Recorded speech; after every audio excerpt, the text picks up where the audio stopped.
জি, এখন শোনা যাচ্ছে? কাইন্ডলি একটু বলবেন।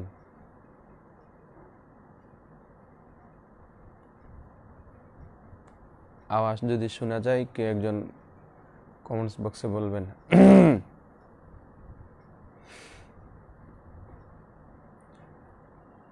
জি, আসসালামু আলাইকুম রহমতুল্লাহি ওবরাকাতু। ইন্নাল হামদুলিল্লাহ ওয়াসসালাতু ওয়াসসালামু আলা রাসূলিল্লাহ ওয়া আলা আলিহি ওয়া আসহাবিহি আজমাইন, আম্মা বা'দ। সম্মানিত শ্রোতা মণ্ডলী, আশা করি আপনারা সকলে আল্লাহর রহমতে ভালো আছেন। আমিও আল্লাহর রহমতে ভালো আছি। পবিত্র ঈদুল আজহার আনন্দ আমেজ আমাদের সকলে আনন্দিত হয়ে এখন আশা করি আল্লাহর রহমতে ঈদের আনন্দেই ভালো আছেন। সম্মানিত শ্রোতা মণ্ডলী, আমার আলোচনা ছিল পবিত্র হজ সম্পর্কে। পবিত্র হজ সম্পর্কে আমার আলোচনা ছিল। আমরা পবিত্র হজ সম্পর্কে ধারাবাহিকভাবে আলোচনা করে আসছিলাম। আজকে আমরা হজ সম্পর্কে যে বিষয়টা আলোচনা করব সেটা হলো হজ্জের প্রকারভেদ এবং ফরজ, ওয়াজিব ও সুন্নাত সমূহ। সর্বপ্রথম আমরা জানার চেষ্টা করব হজ মূলত কয় প্রকার। আমরা সকলেই জানি হজ মূলত 3 প্রকার: হজ্জে তামাত্তু, হজ্জে কেরান এবং হজ্জে ইফরাদ। এই 3 প্রকার হজ্জের বিশ্লেষণ রয়ে গেছে। প্রথম হলো হজ্জে তামাত্তু। হজ্জে তামাত্তু হলো এতে 2টি ইহরাম পৃথকভাবে বাঁধতে হয়। হজ্জে তামাত্তুতে 2টি ইহরাম পৃথকভাবে বাঁধতে হয়। প্রথমে শুধু মিকাত থেকে উমরার ইহরাম বাঁধতে হয়, অতঃপর হজ্জের সময় মক্কা শরীফ থেকে পুনরায় হজ্জের ইহরাম বাঁধতে হয়। হজ্জে তামাত্তুতে উমরা এবং হজ স্বতন্ত্রভাবে আদায় করতে হবে। দ্বিতীয় প্রকার আসি হজ্জে কেরান। কেরান হজ্জে মিকাতের পূর্ব থেকে একসাথে উমরা ও হজ পালনের নিয়তে ইহরাম বাঁধতে হয়। তারপরে হজ্জে ইফরাদ। হজ্জে ইফরাদ হচ্ছে মিকাতের পূর্ব থেকে শুধু হজ্জের নিয়তে ইহরাম বাঁধতে হয়। আমরা সংক্ষেপে জানলাম যে 3 প্রকার হজ সম্পর্কে বিস্তারিত। এবার আসুন হজ্জের ফরজসমূহ। হজ্জের কি ফরজ রয়েছে সে ফরজসমূহ আমরা জানব। হজ আদায়ের নিয়তে ইহরাম বাঁধা। হজ আদায়ের নিয়তে ইহরাম বাঁধা। তামাত্তু হাজি মক্কা শরীফ থেকে হজ্জের নিয়ত করবেন, আর কেরান ও ইফরাদকারী হাজি মিকাতের পূর্ব থেকে হজ্জের ইহরাম বাঁধবেন। মানে হজ্জের ফরজসমূহের মধ্যে সর্বপ্রথম যে বিষয়টা, সে বিষয়টা হলো ইহরাম বাঁধা। এরপরে 9 জিলহজ আরাফাতে অবস্থান করা। হজ্জের ফরজসমূহের মধ্যে একটি ফরজ হলো 9 জিলহজ আরাফাতের ময়দানে অবস্থান করা। অর্থাৎ 9 জিলহজ দ্বিপ্রহরের পর থেকে পরবর্তী সুবহ সাদিক ফজর পর্যন্ত কোনো এক সময়ে আরাফাতের কিছুক্ষণ অবস্থান করা। এটা হলো হজ্জের ফরজসমূহের মধ্যে একটি। তারপরে আসেন তাওয়াফে জিয়ারত করা। 10 জিলহজ ভোর হতে 12 জিলহজ পর্যন্ত কোনো এক সময় মাথার চুল মুন্ডানো বা ছাঁটার পর তাওয়াফ করা। এটা হলো হজ্জের ফরজসমূহের মধ্যে আরেকটি ফরজ।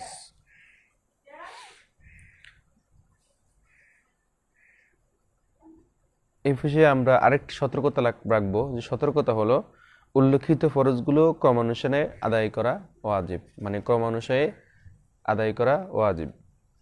এবার আসলে আমরা হজ্জের ওয়াজিব সমূহ জানার চেষ্টা করব। 9 জিলহজ দ্বিপ্রহরের পর থেকে সূর্যাস্ত পর্যন্ত আরাফাতে অবস্থান করাটা ওয়াজিব। দ্বিতীয়, মুজদালিফায় 9 জিলহজ দিনগত রাতে সুবহ সাদিকের পর কিছু সময় অবস্থান করা ওয়াজিব। উল্লেখ্য যে সূর্য উদয়ের পূর্বে মুজদালিফা ত্যাগ করতে হবে। এরপর মিনাতে 10 জিলহজ দ্বিপ্রহরের পূর্বে বড় শয়তানের উপর 7টি পাথর এবং 11 ও 12 জিলহজ সূর্য ঢলার পর ছোট মেজ এবং বড় শয়তানের উপর কাছে থেকে 3/21টি করে ক্ষুদ্রাকৃতির চানাবুটের ন্যায় পাথর নিক্ষেপ করা। শয়তানকে পাথর নিক্ষেপ করা, এটা হলো হজ্জের ওয়াজিব। জিলহজের বড় শয়তানকে 7টি পাথর মারার পর দমে শুকর তথা পশু জবাই কুরবানি করা ওয়াজিব। এটি কেরান ও তামাত্তুকারীর জন্য প্রযোজ্য।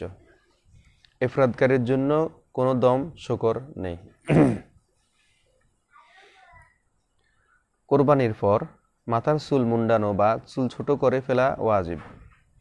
কোরবানির পর মাথার চুল মুন্ডানো বা চুল ছোট করা এটা ওয়াজিব। মনে রাখতে হবে, আগে কোরবানি করে মাথা মুন্ডন করতে হয়। আগে আপনাকে কোরবানি করতে হবে, তারপরে আপনি মাথা মুন্ডন করবেন। বহিরাগত হাজিদের জন্য বিদায়ী তাওয়াফ করা ওয়াজিব। যারা বহিরাগত হাজি তার জন্য বিদায়ী তাওয়াফ করাটা হলো ওয়াজিব। তারপরে অতঃপর মক্কা শরীফে এসে তাওয়াফে জিয়ারত, সাফা এবং মারওয়া পাহাড়দ্বয়ের মধ্যবর্তী স্থানে 7 বার সাই করা ওয়াজিব। এই সাই 8 জিলহজ তারিখে হজ্জের এহরাম বাঁধার পর তাওয়াফে জিয়ারতের পূর্বে যদি কেউ করতে চান, তাহলে একটি নফল তাওয়াফের নিয়তে প্রথমে ইজতেবা হলো ডাইন দিকের চাদর বগলের নিচে নিয়ে উঁচিয়ে বাম কাঁধের উপর রাখবেন ও রমলের 3 চক্করে বীর দর্পে ছোট কদমে হাঁটবেন। নফল তাওয়াফ আদায় করার পরে সাই সম্পূর্ণ করলে হজ্জের ওয়াজিব সাইটি আদায় হয়ে যাবে। এই ওয়াজিব সাইটি 10 জিলহজ তারিখে তাওয়াফে জিয়ারতকালীন সময়ে লক্ষ লক্ষ মানুষের ভিড়ে আদায় করতে হবে। তবে তাওয়াফে জিয়ারতের পরে হজ্জের ওয়াজিব সাইটি আদায় করাটা হলো উত্তম।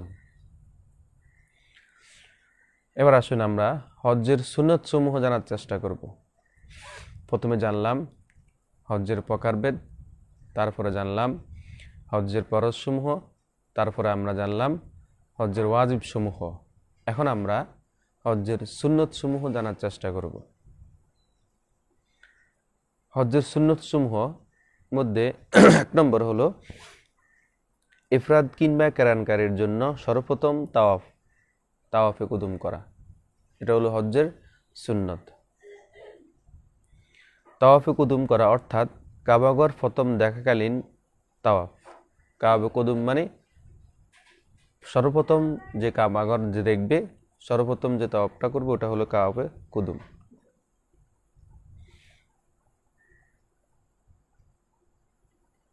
বিদেশি হাজিদের জন্য এই তাওয়াফ সুন্নত। তামাত্তু ও কেরান হজ্জের নিয়তকারীদের জন্য এটা উমরার তাওয়াফ।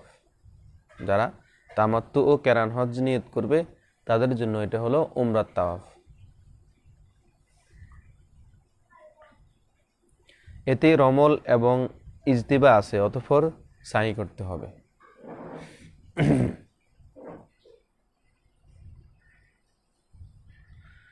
ইমাম বাদশাহ বা তার প্রতিনিধি 3 স্থানে খুতবা দেবেন, যথা 7 জিলহজ মক্কা শরীফে, 9 জিলহজ আরাফাতের ময়দানে মসজিদ নামেরায় এবং 11 জিলহজ মিনায়। এই 3টে বিষয় হলো সুন্নত। আবার আসেন 8 জিলহজ মক্কা শরীফ হতে মিনায় গিয়ে জোহর, আসর, মাগরিব, এশা ও ফজরের নামাজ আদায় করা এবং রাতে তথায় অবস্থান করা, এটাও সুন্নতের অন্তর্ভুক্ত। 9 জিলহজ সূর্যোদয়ের পর মিনা হতে আরাফাতের ময়দানের দিকে রওনা হওয়া। আরাফাতে উকুফের তথা অবস্থানের জন্য জোহরের পূর্বে গোসল করা। আরাফাতের ময়দানে তথা অবস্থানের জন্য, আরাফাতের উকুফের তথা অবস্থানের জন্য জোহরের পূর্বে গোসল করাটা হলো সুন্নত। 10, 11 ও 12 জিলহজ রাতসমূহ মিনায় যাপন করা। মিনাতে 10, 11 এবং 12 এই 3টা দিন, এর দিন রাত্রিতে মিনাতে অবস্থান করাটা হলো সুন্নত। মিনা হতে মক্কা শরীফে প্রত্যাবর্তনকালে অল্প সময়ের জন্য হলো বাতনে মুহাসসারা নামক জায়গায় অবস্থান করা। বিশেষভাবে লক্ষণীয় যে হজ্জের একটি ফরজ অনাদায় থাকলে আদৌ হজ হবে না। হজ্জের যে ফরজগুলা, এই ফরজগুলোর মধ্যে যদি একটি হজ যদি আপনার আদায় না হয়, তাহলে আপনার হজ হবে না, হজ আদায় হবে না। হজের ফরজগুলো আপনি যথাযথভাবে পুঙ্খানুপুঙ্খানুভাবে পালন করতে হবে। স্বেচ্ছা অথবা ভুলবশত কোনো ওয়াজিব অনাদায় থাকলে এর কাফারা দম অতিরিক্ত একটি কোরবানি দিলে তবে হজ হয়ে যাবে। স্বেচ্ছায় বা ভুলক্রমে যদি হজ্জের কোনো ওয়াজিব ছুটে যায়, তাহলে আপনি একটি দম দিয়ে দিবেন, তাহলে আপনার হজ হয়ে যাবে। একটি অতিরিক্ত দম মানে একটি অতিরিক্ত কোরবানি আপনি দিয়ে দিবেন। আমরা সংক্ষেপে জানলাম হজ্জের ফকারভেদ এবং হজ্জের ফরজ, ওয়াজিব এবং সুন্নত সমূহ। এবার আসেন আমরা যে বিষয়টা জানার চেষ্টা করব, সে বিষয়টা হলো হজ পালন এবং তরক করা। হজ পালন এবং তরক করা এই বিষয়টা আমরা জানার চেষ্টা করব।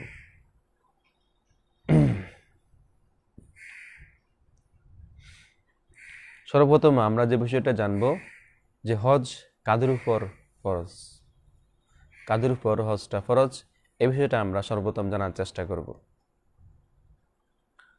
7টি শর্ত যার মধ্যে পাওয়া যাবে হজ তার উপরে ফরজ হবে।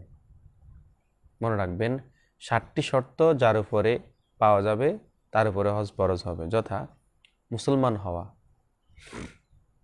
তারপরে সাবালক হওয়া, তারপরে সুস্থ জ্ঞান সম্পন্ন হওয়া, তারপরে মুক্ত এবং স্বাধীন হওয়া, তারপরে ফতের ব্যয়বার বহনে সামর্থ্য থাকা। ফতের হজ করতে গিয়ে হজের আসা যাওয়া থেকে ভরণ পোষণ সহকারে এই সমস্ত যে পথের আসা যাওয়ার মধ্যে যে ব্যয়, এই ব্যয়গুলা তার কাছে সংগ্রহ থাকতে হবে।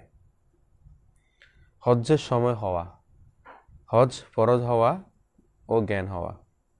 হজ ফরজ হওয়ার জ্ঞান হওয়া মানে তার উপরে যে হজ ফরজ হয়েছে ও জ্ঞানটা সে অনুভূতি করতে পারতেছে যে আমার উপর কিন্তু হজটা ফরজ হয়েছে।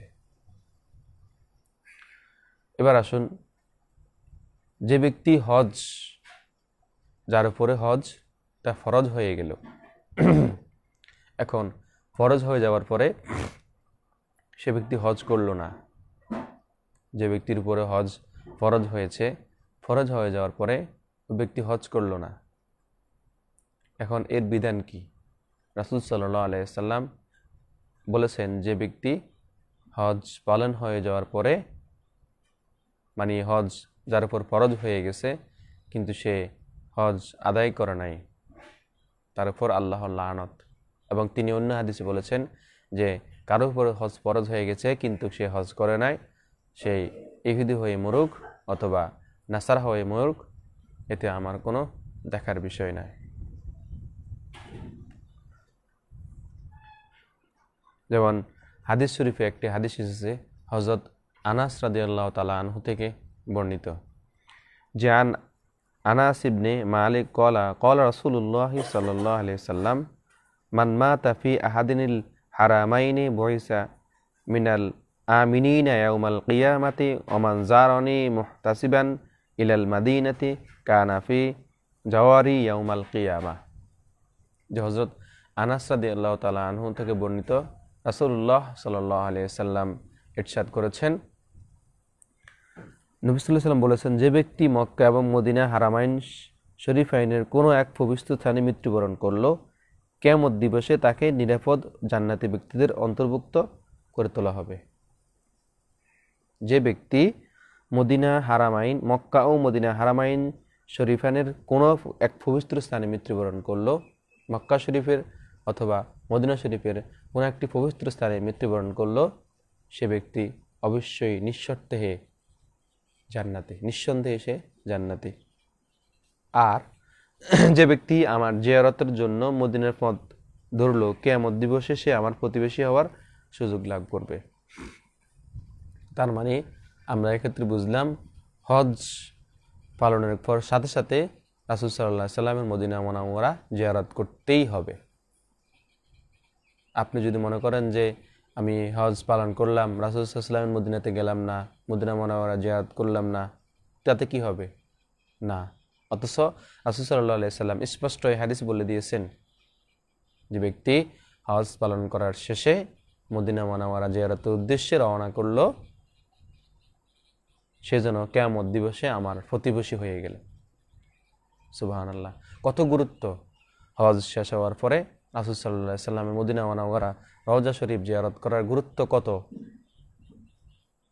আমরা তো যারা তরিকতপন্থী, যারা আমরা তাসাউফ নিয়ে গবেষণা করি, তারা বলে থাকি যে হজ পালন করবেন মক্কায় এবং কবুল করাবেন মদিনায়। হজ পালন করবেন কি মক্কাতে, আর হজ যে কবুল হবে সেটা সার্টিফিকেট আপনি মদিনা শরীফ থেকে নেবেন, নবীজি রওজা শরীফ থেকে আপনি সেটা সার্টিফিকেট নেবেন যে আপনার হজ কবুল হয়েছে কি না কবুল হয় নাই। যেহেতু রাসূল সাল্লাল্লাহু আলাইহি সাল্লাম বলেছেন যে মান যারা কাবরি বাদা উফাতি ওয়াজাবাত লাহু শাফাআতি, যে আমার ওফাতের পরে আমার রওজা শরীফ জিয়ারত করলো তার জন্য আমার শাফাআত ওয়াজিব হয়ে গেল। সুবহানাল্লাহ। এবার আসেন আমরা পবিত্র কোরআন শরীফের একটি আয়াত দেখব, যে আয়াত শরীফে আল্লাহ তাআলা কি বলেছেন। আমার আল্লাহ তাআলা পবিত্র কোরআন মাজিদে ইরশাদ করেছেন যে ওয়ালিল্লাহি আলান নাসি হুজ্জুল বাইতি মান ইসতাতাআ ইলাইহি সাবিলা ওয়া মান কাফারা ফাইন্নাল্লাহা গনিয়্যুন আনিল আলামিন। আল্লাহকে খুশি করার উদ্দেশ্যে যার কাবাঘর পর্যন্ত পৌঁছার সামর্থ্য আছে তার উপর বাইতুল্লাহর হজ করা ফরজ। আল্লাহকে খুশি করার উদ্দেশ্যে যার কাবাঘর আসা পর্যন্ত, কাবা শরীফ যাওয়া পর্যন্ত যার সামর্থ্য থাকে তার উপর হজ করাটা ফরজ। আর যে অস্বীকার করবে সে যেন জেনে রাখে নিশ্চয় আল্লাহ সারা জাহান থেকে বেনিয়াস ও মুখাপেক্ষী। তার মানে কি বোঝা গেল? আমরা কোরআন শরীফের আয়াত দ্বারা বুঝলাম যার উপর হজ ফরজ হয়েছে, যার উপর হজের সামর্থ্য হয়েছে, সে অবশ্যই হজ করতেই হবে, অবশ্যই হজ করতে হবে, কেননা তার উপর হজ ফরজ। আর যে ব্যক্তি হজ করলো না সে কেমন যেন এই কোরআন আয়াতটাকে অস্বীকার করলো। নাউজুবিল্লাহ। তো একটা কোরআন আয়াতকে যদি এ অস্বীকার করে তাহলে তো তার ঈমান থাকে বলে আমাদের মনে হয় না। আল্লাহ তাআলা আমাদেরকে এই হজ যাদের উপরে ফরজ হয়েছে অতি তাড়াতাড়ি তারা যেন হজ করতে পারে, আমাদের সকলকে যেন সে তৌফিক দান করেন, আমিন। এবার আসেন, অস্বীকার দুই ধরনের হয়ে থাকে। হজ যে ব্যক্তি ফরজ হওয়ার পরে করলো না তার মানে সে অস্বীকার করলো। এখন এই অস্বীকারটা দুই ধরনের হয়ে থাকে। দুই ধরনের মধ্যে প্রথমত যে অস্বীকারটা হলো আমরা জানবো, একটি হলো কথায় অস্বীকার করা, একটি হলো কথার মাধ্যমে অস্বীকার করা, আর আরেকটি হলো কাজ সম্পাদন না করে মনোভাবে আকৃতি প্রদান করা। কাজ সম্পাদন করলো না, একটা হলো কথার মাধ্যমে অবজ্ঞা করা, অবজ্ঞা করে দিলাম, একটা কথা বলে ফেললাম, অবজ্ঞা হয়ে গেল। আর আরেকটা অস্বীকার হলো যে কাজটা সম্পাদন করলো না, যে কি হজ ফরজ হলো কিন্তু সে হজ করলো না, কাজটা সম্পাদন করা হলো না, সে সম্পাদন করলো না, এটাও কিন্তু হজ অস্বীকারের মধ্যে পড়ে যায়।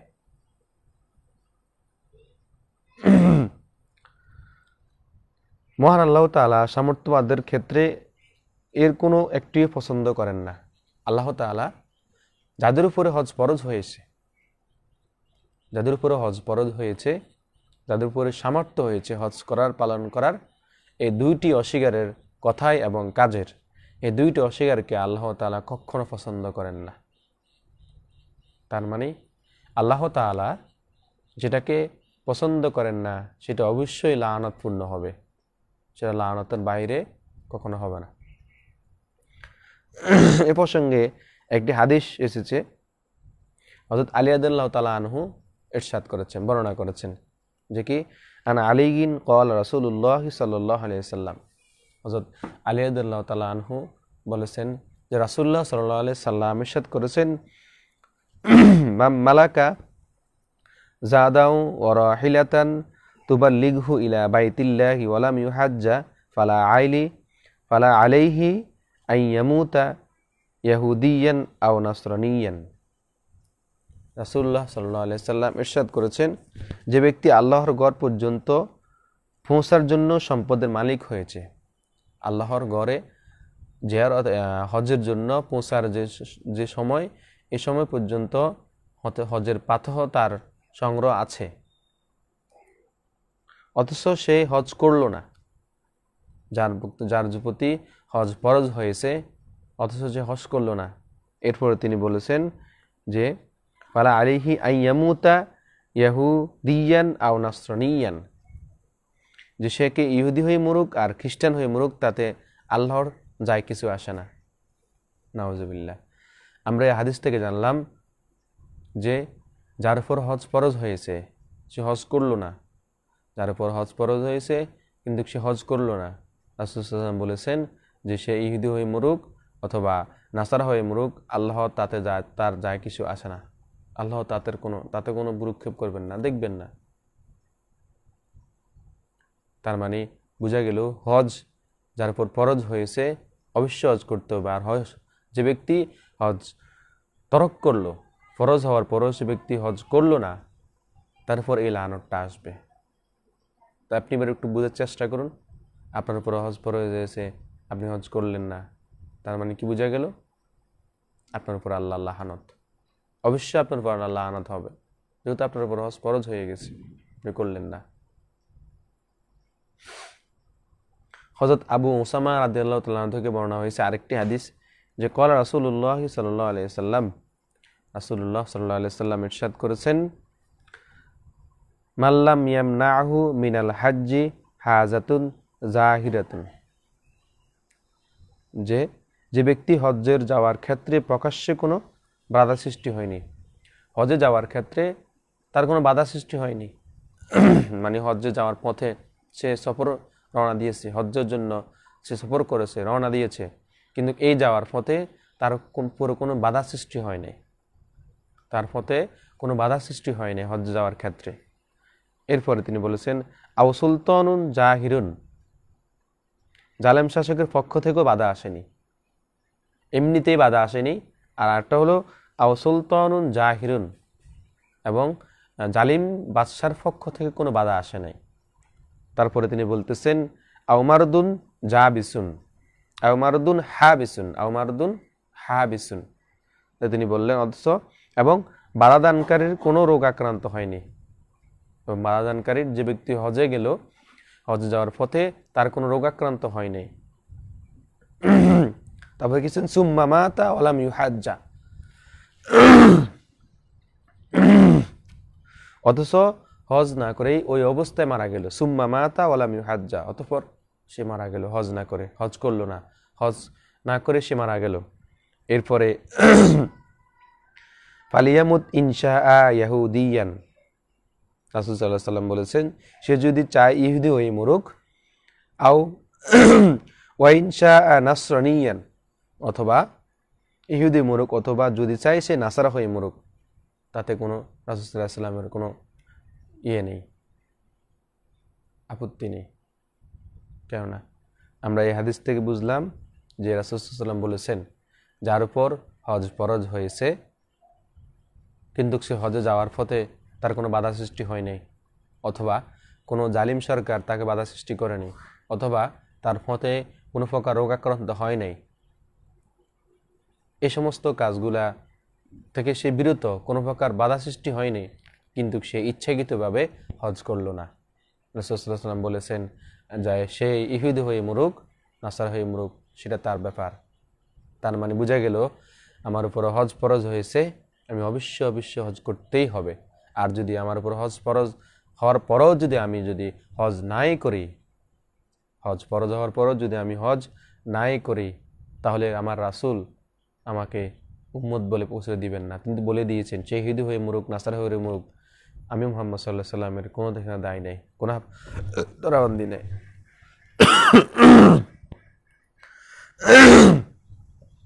হযরত আবু সাঈদ খুদরি রাদিয়াল্লাহু তাআলা আনহু থেকে আরেকটি হাদিস বর্ণিত হয়েছে যে ক্বালা রাসূলুল্লাহ সাল্লাল্লাহু আলাইহি ওয়াসাল্লাম ইয়াকুলুল্লাহু আযজা ওয়া জাল্লা ইন্না আবদান সাহহাত লাহু জিসমুহু ওয়া ওয়াসাআত আলাইহি ফিল মাঈশাতি তামদি আলাইহি খামসাতু আওয়ামি লা ইয়াফিদু ইলাইয়া লামাহরুমুন। যে রাসূল সাল্লাল্লাহু আলাইহি ওয়াসাল্লাম বলেছেন, আল্লাহ তাআলা বলেন, আমি যে বান্দাকে সুস্থ রাখলাম, তার রিজিক বরকত দিলাম এবং তাকে দীর্ঘ 5টি বছর এই সুযোগ দেওয়ার পরেও আমার দরবারে খানায়ে কাবায় হাজির হলো না, নিশ্চয় সে অবাগা বঞ্চিত। নাউজুবিল্লাহ। তার মানে রাসূল সাল্লাল্লাহু আলাইহি ওয়াসাল্লাম বলেছেন যে আল্লাহ তাআলা ইরশাদ করেছেন, যাকে আমি রিজিক দিলাম এবং যাকে আমি 5টি বছর এই সুযোগ দেওয়ার পরও যাকে আমি বরকত দিলাম, যাকে আমি রিজিক দিলাম, অথচ সেই এই মুবারকপূর্ণ হজটা, সেই ফরজ কাজটা সে আদায় করলো না।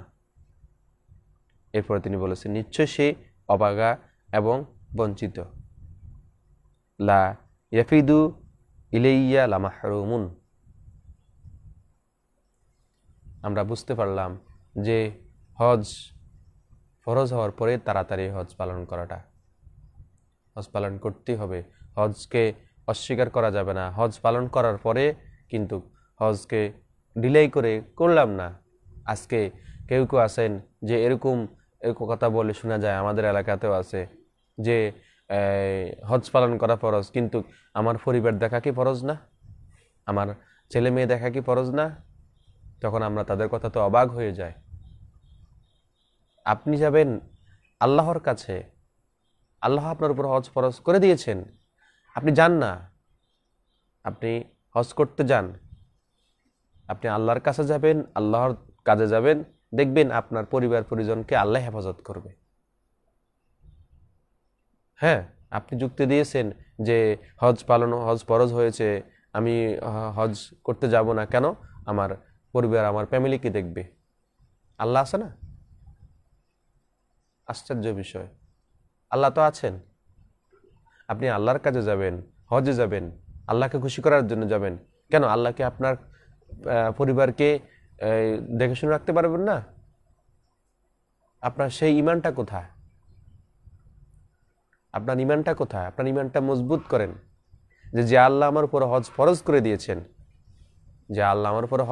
করে দিয়েছেন, আমি সেই আল্লাহকে খুশি করার জন্য, একটা মকবুল হজের জন্য আমি হজ করতে যাব, পবিত্র কাবা শরীফ জিয়ারতে যাব। সে আল্লাহ কি আমার পরিবারকে কি রক্ষা করতে পারবে না? আমার পরিবার দেখাশোনা রাখতে পারবে না? এটা একটা অযৌক্তিক কথা আপনার। এই সমস্ত মাইন্ডের যারা আছেন, যাদের উপরে হজ ফরজ হয়েছে, অথচ যারা এই সমস্ত মাইন্ড নিয়ে বসে থাকেন, চিন্তা ভাবনাতে বসে থাকেন, আল্লাহর হস্তে এই চিন্তা আপনাকে দূর করে ফেলেন, আপনার জন্য ভালো হবে। কেননা হজ তরক্কারের জন্য আল্লাহর লানত, রাসূল সাল্লাল্লাহু আলাইহি সাল্লামের লানত। রাসূল সাল্লাল্লাহু আলাইহি সাল্লাম উম্মতকে পরিচয় দিবেন না, রাসূল সাল্লাল্লাহু আলাইহি সাল্লাম উম্মতকে পরিচয় দিবেন না, যার উপর হজ ফরজ হয়েছে হজ করলো না, পরিচয় দিবেন না তিনি।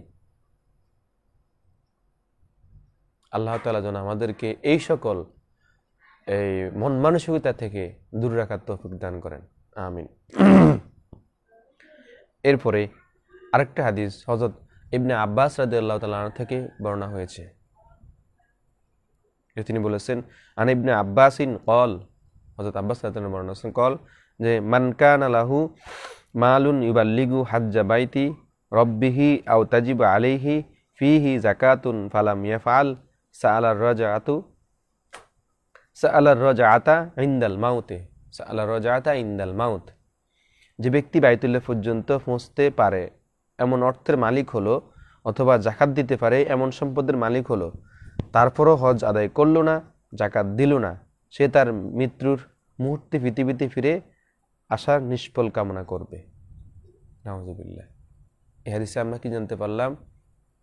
যে যার উপর হজ ফরজ হয়েছে সে হজ করলো না, এবং যার উপর জাকাত ফরজ হয়েছে সে জাকাত আদায় করলো না, এরপরে তার মৃত্যুর মুহূর্তে পৃথিবীর ফিরে আসার নিষ্ফল কামনা করবে।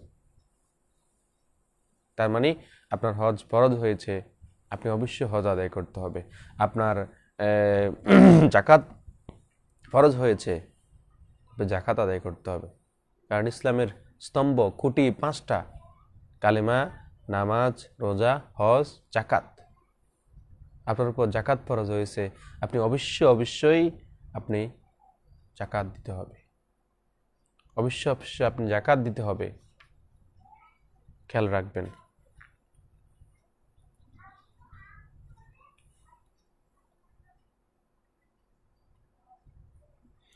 এ প্রসঙ্গে পবিত্র কোরআন মাজিদে ইরশাদ হচ্ছে যে কি, হাত্তা ইজা জাহাদাহুমুল মাউতু ক্বালা রাব্বিরজিউন লাআল্লি আ'মালু সালিহান ফীমা তারাকতু কাল্লা ইন্নাহা কালিমাতুন হুয়া কাইলুহা ওয়া মিন ওয়ারাইহিম বারযাখুন ইলা ইয়াউমি ইবআসুন। আল্লাহ তাআলা ইরশাদ করেছেন, এমনকি যখন তাদের মধ্যে কারো কাছে মৃত্যু এসে পড়ে তখন সে বলে, হে আমার রব, আমাকে পুনরায় পৃথিবীতে প্রেরণ করুন, যাতে আমি নেক কাজ করে আসতে পারি যা আমি পূর্বে করিনি। না, কখনো নয়, এ তো তার একটি কথার কথা মাত্র, আর তাদের সামনে রয়েছে বারজাখ পুনরুত্থান দিবস পর্যন্ত। অন্য একটি আয়াতে আল্লাহ তাআলা আরো ইরশাদ করেছেন, লা ইউআখিরুল্লাহু নাফসান ইজা জা আজালুহা ওয়াল্লাহু খবীরুম বিমা তা'মালুন, যে তাকে মোটেই সময় দেওয়া হবে না যখন তার মৃত্যুর সময় এসে যাবে, আর নিশ্চয় আল্লাহ তাআলা তোমরা যাহা করো তিনি তা খবর রাখেন। আল্লাহু খবীরুম বিমা তা'মালুন, তোমরা যাহা কিছুই করো না কেন এটা আল্লাহর কাছে জ্ঞাত, তিনি তার খবর রাখেন।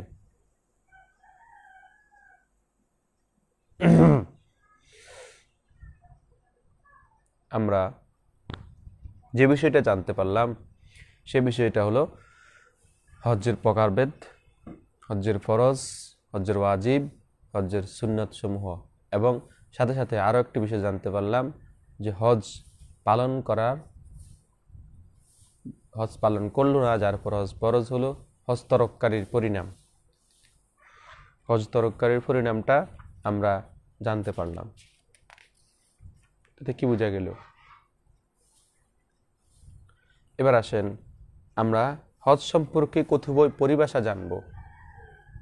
হজ সম্পর্কে কতিপয় পরিভাষা আমরা জানার চেষ্টা করব।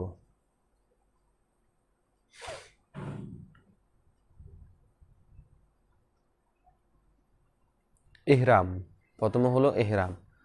দুইপ্রস্থ সেলাইবিহীন সাদা কাপড় পরিধান করে মাথা, মুখমণ্ডল এবং পায়ের উপরিভাগ খোলা রেখে হজ অথবা উমরার জন্য নিয়ত করে তালবিয়া পাঠকারী ব্যক্তির প্রস্তুতিকে ইহরাম বলে।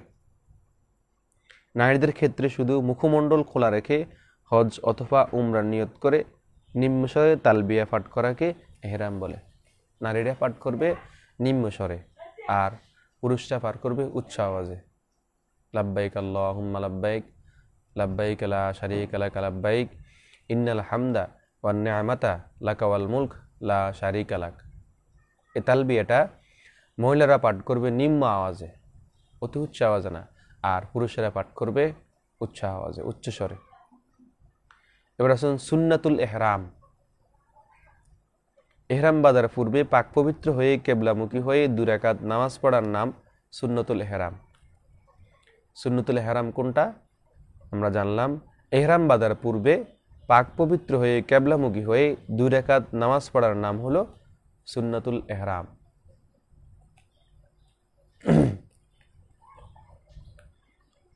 এই নামাজের প্রথম রাকাতে সূরা ফাতিহার সাথে সূরা কাফিরুন এবং দ্বিতীয় রাকাতে সূরা ইখলাস পাঠ করা উত্তম। তারপর আসেন মিকাত। হিল্লি প্রবেশ করার আগে যে নির্বাচিত স্থানে ইহরাম বাঁধা হয় তার নাম হলো মিকাত। বাংলাদেশি হাজিদের জন্য ইয়ালামলাম হলো মিকাত।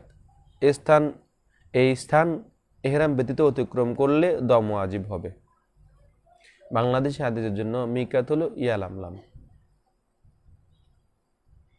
তারপর হলো রুকন। কাবাগরের 4টি কোণের প্রত্যেকটিকে রুকন বলে। কাবাগরের যে 4টা কোণ আছে ওই কোণগুলোকে রুকন বলে। একটা হলো 4টি কারণ হলো, প্রথম হলো যে রুকনে ইরাকি, যেটা হলো রুকনে ইরাকি। রুকনে ইরাকি কোনটা? যেটা হলো উত্তর কর্নারে অবস্থিত। ইরাক দেশের দিকে এই কর্নারটি হওয়ায় এটিকে রুকনে ইরাকি বলা হয়। রুকনে ইরাকি কেন বলা হয়? যেটা উত্তর কর্নারে অবস্থিত, আর ইরাকিদের কাছে ইরাক দেশের দিকে এই কর্নারটি হওয়ায় এটিকে রুকনে ইরাকি বলা হয়। তারপরে হলো রুকুনে শামি। এটা হলো কাবাগরের পশ্চিম কর্নারকে রুকুনে শামি বলা হয়। তারপরে রুকুনে ইয়ামানি। কাবাগরের দক্ষিণ কর্নারে অবস্থিত এই কর্নারটি ইয়েমেন দেশের দিকে হওয়ায় এটিকে রুকুনে ইয়ামানি বলা হয়। তারপরে রুকুনে শারকি। কাবাগরের পূর্ব কর্নারে অবস্থিত এই কর্নারে হজরে আসওয়াদ রয়েছে। তাওয়াফের চক্কর শুরু হয় এই রুকুনে শারকি বা হজরে আসওয়াদের কর্নার থেকে, আবার শেষ হয় এখানে এসে। এই ধারাবাহিকতায় রুকুনে শারকির পরে আসে রুকুনে ইরাকি, এরপরে রুকুনে গারবি, অতঃপর রুকুনে ইয়ামিনি। রুকুনে ইয়ামিনির পর হলো রুকুনে শারকি বা হজরে আসওয়াদের কর্নার। রুকুনে শারকি কোনটাকে বলা হয়? যেটা হলো হজরে আসওয়াদের কর্নার। হজরে আসওয়াদের কর্নারকে বলা হয় রুকুনে শারকি।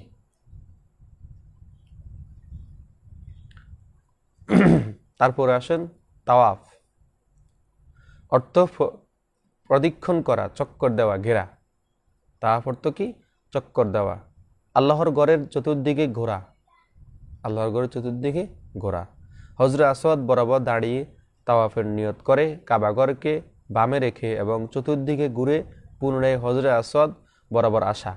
এমন 7 চক্করের মাধ্যমে একটি তাওয়াফ সম্পূর্ণ হয়।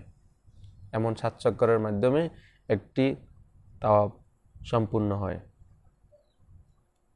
এবার আসুন মাতাফ। মাতাফ কোনটা? মাতাফ হলো তাওয়াফের খোলা স্থান। হজ এবং উমরাকারীদের অথবা নফল তাওয়াফকারী ব্যক্তিদের জন্য কাবাগরের চতুর্দিকে খোলা আকাশের নিচে প্রশস্ত খোলা অঙ্গনটিকে মাতাফ বলে। এখানে তাওয়াফকারীগণ চক্কর দেন বা প্রদক্ষিণ করেন। এবার আসেন হাতেম। কাবাগরের উত্তরাংশে ধনুর ন্যায় ঘেরা স্থানটির নাম হলো হাতেম। কাবাগরের উত্তরাংশে ধনুর ন্যায় ঘেরা স্থানটির নাম হলো কি? হাতেম। এটিকে হিজরি ইসমাইল বলা হয়। এখানে ভিতরের 6 হাত পরিমাণ জায়গাটি কাবাগরের অংশ। এটি হজরত নবী ইব্রাহিম আলাইহিস সালামের নির্মিত কাবার অন্তর্ভুক্ত ছিল। আর এখানে দোয়া কবুল হয়। হাতেম শরীফে দোয়া কবুল হয়।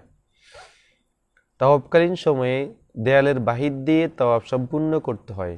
এর ভিতর দিয়ে তাওয়াফ করলে শুদ্ধ হবে না, দেওয়ালের বাহির দিয়ে তাওয়াফ করতে হবে। এবার আসুন মিজাবে রহমত। কাবাগরের হাতিম বরাবর ছাদের উত্তরাংশের ছাদের মধ্যখানে চাঁদ থেকে বৃষ্টির পানি পড়ার নালাটির নাম হলো মিজাবে রহমত বা রহমতের নালা।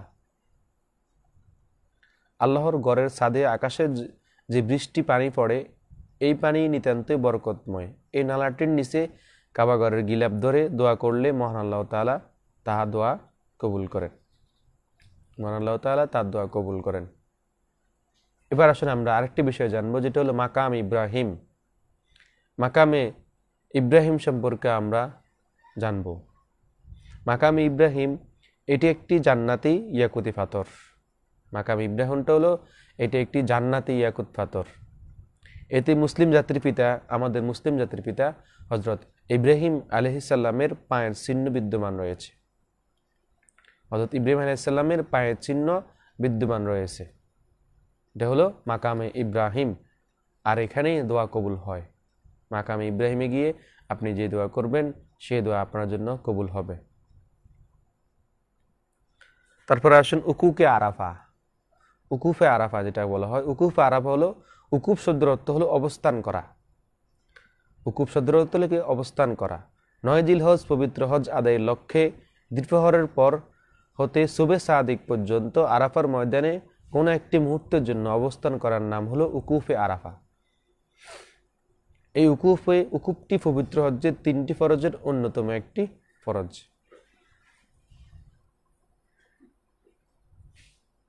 আর সর্বশেষ যে বিষয়টা হলো দম বিষয়টা আমরা জানার চেষ্টা করব। সেটা হলো ইহরাম অবস্থায় কোনো নিষিদ্ধ কাজ সংঘটিত হলে অথবা কোনো বিধান লঙ্ঘন করার কারণে বকরি অথবা একটি দুম্বা জবাই করার মাধ্যমে যে জরিমানা হয় তাকে বলা হয় দম। সম্মানিত শ্রোতা মণ্ডলী, আমরা আজকে এখানে শেষ করব। আমরা সংক্ষেপে হজ্জের কতিপয় পরিভাষা আমরা জানতে পারলাম।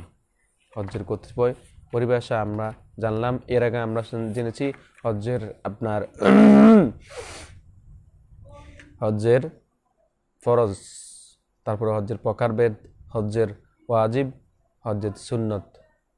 এরপরে আমরা জানলাম হজ পালনকারী, হজ তরককারীর কি বিধান রয়েছে, হজ যে ব্যক্তি তরক করবে তার বিধানটা কতটুকু, সে বিষয়টা আমরা জানার চেষ্টা করলাম। আল্লাহ তাআলা আমাদের সকলকে যেন এই পবিত্র হজ যাদের উপর ওয়াজিব ফরজ হয়েছে তা সকলে যেন পবিত্র হজ যেন অতি তাড়াতাড়ি করতে পারে, সে তৌফিক আমাদের সকলকে দান করুন। এবং আমাদের উপর যাদের হজ ফরজ হয়নি আমরা যেন সকলেই হজ করতে পারি জীবনে একবার হলো। এক ভাই কমেন্টস করেছেন যে হজ চলে গেছে। জি ভাই, হজ চলে গেছে এটা আমরাও জানি, কিন্তু আমার আলোচনাটা ছিল আগ থেকে, আমার এর আগেও আমার হজের আলোচনা ছিল। আপনি ধারাবাহিকতা রক্ষার জন্য মানে হজের যে আলোচনাগুলা, এই আলোচনাগুলা সম্পূর্ণ শেষ করার জন্য আজকে আমি হজ নিয়ে আলোচনা করলাম। এতে আপনারা কেউ বিচলিত হবেন না, কারণ জানি হজ শেষ হয়ে গেছে সেটা আমি জানি, কিন্তু আমার আলোচনাটা তো আমি আর এই অর্ধেক থেকে শেষ করে দিতে পারবো না। তাই আমি আলোচনাটা হজ সম্পর্কে যে বিষয়গুলো আলোচনা সেগুলোটা আমি সম্পূর্ণ করার জন্য আজকে আমি হজের সর্বশেষ যে বিষয়টা সেটা আমি আপনাদের সম্পর্কে আলোচনা করলাম। ইনশাআল্লাহ আগামী পর্বে আমরা আলোচনা করব উমরা সম্পর্কে, উমরার ফজিলত সম্পর্কে, উমরা বিষয় সম্পর্কে আমরা ইনশাআল্লাহ আগামীতে আলোচনা করব, যেহেতু হজের সাথেও উমরাটা জড়িয়ে আছে। আল্লাহ তাআলা আমাদের সকলকে যা কিছু বললাম তা শুধু যেন আমল করার তৌফিক দান করেন। সকলে বলেন আমিন।